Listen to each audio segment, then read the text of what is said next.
Hello दोस्तों, कैसे हैं आप सब लोग। आई होप कि आप सब लोग बहुत ही अच्छे होंगे। आज का ब्लॉग बहुत ही इंटरेस्टिंग है और आज मैं आप सब लोग के साथ शेयर करने वाली हूँ मेरी 9 मंथ्स जो प्रेगनेंसी थी, आखिरी के जो मंथ था मेरा 9 मंथ, वो कैसा रहा और उसमें क्या क्या हुआ मेरे साथ, वो सब चीज़ें मैं आप सब लोग के साथ शेयर करने वाली हूँ।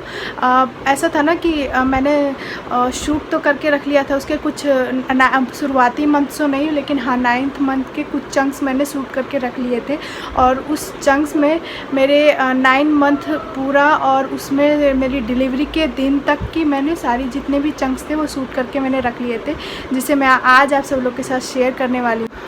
ब्लॉग शुरू करने से पहले जो लोग मेरे चैनल पर नए हैं प्लीज़ चैनल को सब्सक्राइब कर लीजिएगा, वीडियो पर तो वीडियो को लाइक भी कर दीजिएगा। तो चलिए ब्लॉग को स्टार्ट करते हैं और बात करती हूँ मैं अपनी उस जर्नी की जिससे मैं बहुत अटैच हूँ और मैं इसे एक याद के रूप में अपने साथ हमेशा के लिए रख लेना चाहती हूँ। तो इसीलिए मैं ये आप सब लोग के साथ भी शेयर कर रही हूँ। तो आप सब लोग ज़रूर बताइएगा कि आप सब लोग को ये ब्लॉग कैसा लगा।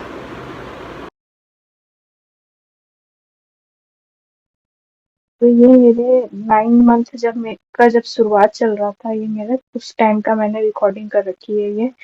और इस टाइम मुझे काम करने का बिल्कुल मन नहीं करता था, पर मैं करती थी। मैं एक तो जानबूझ के भी करती थी और ऊपर से डॉक्टर ने भी बोला था कि एक्सरसाइज करने के लिए बोला था, पर एक्सरसाइज करने का मुझे टाइम बिल्कुल भी नहीं मिल पाता था। मुझे घर से ही इतनी फुर्सत नहीं मिल पाती थी और वैसे भी मेरे घर में कोई करने वाला था नहीं, है भी नहीं।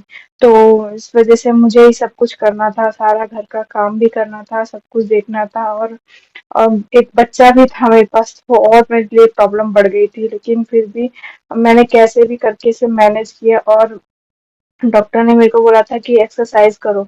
तो एक्सरसाइज तो छोड़ दिया था मैंने बोला था एक्सरसाइज तो हो नहीं पाती थी मुझसे। तो मैं ये घर के काम ही दो चार काम थे, इन्हीं को मैं करती थी रेगुलर। और रेगुलर करने की वजह से मैं सोचती थी कि ये रेगुलर मैंने देखा भी और सब कुछ इसके बारे में वो किया। तो हाँ, ये सब काम करना ठीक रहता है, तो इस वजह से मैंने इसे रेगुलर किया। मैंने शुरू से ही ये कामों को नहीं छोड़ा। शुरुआत के 3 महीनों में डॉक्टर ने ये सब मुझे मना किया था कि नहीं, ये सब अभी आपको नहीं करना है। तो उसके शुरुआत में तो मैंने नहीं किया था। झाड़ू पोछा वगैरह ये सब लगाने के लिए डॉक्टर भी मुझे मना कर रहा था। बट आज जब आखिरी दिनों में आई तो मैंने ये काम को मतलब 3 महीने 4 महीने के बाद से मैंने काम स्टार्ट कर दिया था। क्योंकि ऐसा है कि अगर प्रेगनेंसी में बिल्कुल एकदम हाथ पांव छोड़ के बैठ जाओ तो भी वो आपके शरीर के लिए ठीक नहीं रहता है। तो मैंने कोशिश की कि मैं जितने काम थे हो सके वो काम कर सकूं। हालांकि काम करते करते एक टाइम के बाद इतनी थकावट हो जाती है कि आप उसको मन नहीं करता है ये सब काम करने का। बट फिर भी मैं करती थी जानबूझ के। ये सब इन सब चीजों को मैं करती थी। और ये मेरे 9 मंथ का शुरुआती नहीं, मतलब वो लिमिटेड 10 दिन के बाद की वीडियो है। और इसके बाद से फिर मैंने ये सब काम रेगुलर किए, छोड़े नहीं इन कामों को। और पर ये था कि मुझे टेंशन लगी रहती थी कि पता नहीं कैसे होगा कैसे नहीं होगा। होता है ना कि आपके दिमाग में 36 चीजें चल रही होती हैं इस टाइम पे और दिमाग एकदम टेंशन वाला रहता है। फीलिंग मतलब अजीब सी होती है कि आप क्या करें क्या नहीं करें। बहुत अजीब सा लग रहा होता है उस टाइम पे। बट मैं कोशिश करती थी कि जितना हो सके मैं करूं। और एक प्रॉब्लम और थी कि जब आपके साथ कोई हो ना तो ठीक अच्छा लगता है कि हाँ मेरे साथ कोई है। बट ऐसा था ना कि मेरी सासू माँ को एक्सपायर हुए 1 साल हो गया है। तो मतलब वो अगर वो होती तो शायद मुझे इतनी प्रॉब्लम नहीं होती। बट मुझे इस बार बहुत प्रॉब्लम फेस करनी पड़ी है। अम, मतलब आपके पास कोई हो तो आपके साथ देने वाला, बताने वाला, ये सब चीजें आपके लिए हेल्प करती है। बट जब कोई नहीं हो ना और आप सिर्फ अकेले हो तो बहुत ज्यादा अजीब सा लगता है। और मतलब ऐसा फ्रस्ट्रेशन होता है ना कि आप मतलब कभी रोना होता है, कभी हंसना होता है, कभी कुछ, मतलब 36 तरह की चीजें आपके दिमाग में चल रही होती है और उसी तरह के इमोशन भी आपसे निकल, आपके चेहरे से, आपके हाव भाव से। मैं कोशिश करती थी कि मैं एक्टिव ही रहूं, कितनी जितनी कोशिश करती थी कि एक्टिव रहूं। और पर एक टाइम के बाद मैं 9th मंथ जब ऐसा होता है ना कि जब आपका शुरुआत का जब दिन होते हैं तो आपको पता होता है कि आपको प्रेगनेंसी आपकी मतलब चलनी ही चलनी है, और आपको जो चीज़ें जो पहले से 8वें मंथ तक तो आपकी प्रेगनेंसी में ऐसा लगता है कि स्मूथ ही चल रही है, मतलब कि हाँ, मुझे ये सब चीज़ें झेलनी है, करनी है, और ये सब चीज़ें तो मुझे देखनी है, करनी है ही। पर जब शुरू 9 मंथ आता है ना आपका, जब प्रेगनेंसी का आखिरी मंथ आता है ना, तो आप कुछ सोचने लगते हैं कि बस कैसे भी जल्दी हो जाए, बेबी आपके हाथ में आ जाए। और ये भी दिमाग में चलता है कि क्या होगा, क्या नहीं होगा, ये चीज तो हमेशा दिमाग में घूमती रहती है।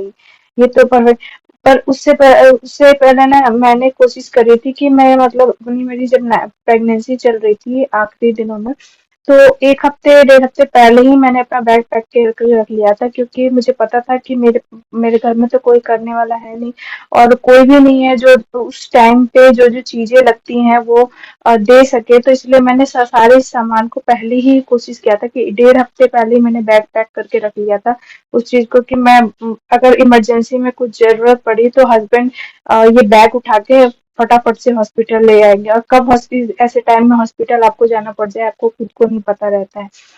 9 मंथ का शुरुआत हो या एंड हो, आ, कब आपको इन सब चीजों की जरूरत पड़े, आपको खुद तो नहीं पता होता। इसलिए मैंने अपने खुद ही हिसाब से जो जो चीजें मुझे ऐसी लगी कि ये इन चीजों की जरूरत पड़ सकती है, उन उन चीजों को मैंने डिलीवरी बैग में जो था वो मैंने पैक करके पहले ही रख दिया था। 1 1.5 हफ्ते पहले ही मैंने उठा के रख लिया था। उसको भी मैंने शूट करके रख लिया था कि मैं जब इसे बाद में से अपलोड करूंगी, क्योंकि ये मैं पहले नहीं कर पा रही थी अपलोड, क्योंकि मेरी ऐसी कंडीशन ही नहीं थी कि मैं कुछ वो करूं, अपलोड करके मैं मतलब रिकॉर्ड करके एडिट करके फिर उसे मैं डाल पाऊँ।